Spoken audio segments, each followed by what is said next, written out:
Our first respondent is Dr. Hiroki Takeuchi, who is professor of political science at SMU, after teaching at UCLA and Stanford, the so-called Harvard of the West.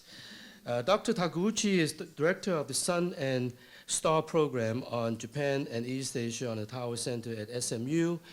His research interests include Chinese and Japanese politics, comparative political economy of authoritarian regimes, and international relations of East Asia, as well as applying, this is I find interesting, game theory to political science.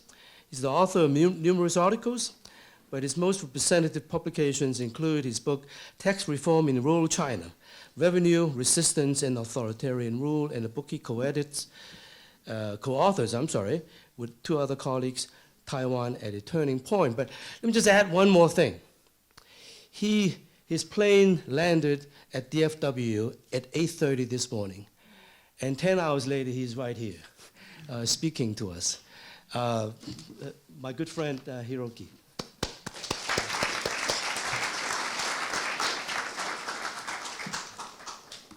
Well, Sze-kar, thank you very much for a kind introduction. One thing he didn't say is my plane arrived from Tokyo. Oh. So that was like after 12-hour flight. Thank you. That was the most important part. Well, first of all, I'm not theologian, so I talk about the political aspect of the Hong Kong protest today. And to me, Hong Kong protest was interesting as a political scientist because I have written a book about political economy of rural China, and when I wrote a book about political economy of rural China, I wrote about a lot of protests in rural China. So the first time when I was observing Hong Kong protests this time, I compare the Hong Kong protests with numerous rural protests in China, which I have been familiar with. And interesting thing is, of course, Hong Kong is one country, two systems. And the point is which side comes to the front, right? So, and then so far, I say some like a positive aspect. It seems that the Hong Kong police is following two-system part. Because if really Hong Kong police follows the pattern of the police in mainland China, it would be much more brutal. So there are a lot of the criticism against Hong Kong police, and then that's actually legitimate criticism. But at the same time, actually, usually the Chinese Communist Party suppresses the protest in mainland China. It would be much more brutal. Having said that, one of the fundamental mechanisms of current Hong Kong protest is since Xi Jinping became president in 2013, basically Xi Jinping's policy is pushing one country more rather than like emphasizing two systems. And people in Hong Kong basically overall don't like it. So that's actually the fundamental mechanism of the current Hong Kong protest.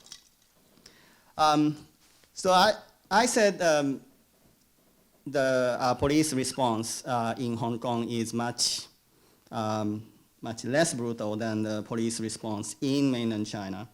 But actually, the Hong Kong protest is actually more difficult problem for Xi Jinping than many of the protests in rural China.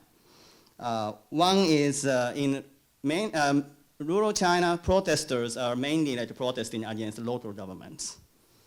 So central government usually uses it as like solving the problem. And then their demand is usually economic rather than challenge for regime, like demand for democratization. I mention this because currently more and more demand for Hong Kong protest is for demand of the democratization. And then that is actually Xi Jinping administration really doesn't want to and then also will not will not listen to. So today I want to emphasize the fundamental problems in the political economy of Hong Kong that actually makes the current protest really complicated. But a few things that I'd like to mention before concluding this my commentary. So one is actors. So we often talk about Hong Kong police, and we also worry about Beijing may use their military. But between the Hong Kong police and Chinese military called People's Liberation Army, called PLA, there is one important actor called the People's Armed Police, in Chinese called Wujing. And they are actually the police, but it's the mainland police, but they are also more armed than regular police. And so the question is like whether and when mainland China or Beijing uses People's Armed Police, PAP, rather than relying on Hong Kong police. That's actually one question. And then if Beijing needs to escalate the suppression, then they may use PLA. The reason that we really worry about the use of PLA is it will remind us of what happened in 1989 in Tiananmen Square. And that was the suppression of the democratization movement. Well, we can be perhaps optimistic because now China's role in the world is different from 1989. Well, Hong Kong is just 3% of the GDP of People's Republic of China. However, most of the financial transactions are through, for international trade, are through Hong Kong. So I don't think it's likely that Beijing will choose the option of what the regime did in 1989 for Tiananmen suppression, but hopefully that will not happen.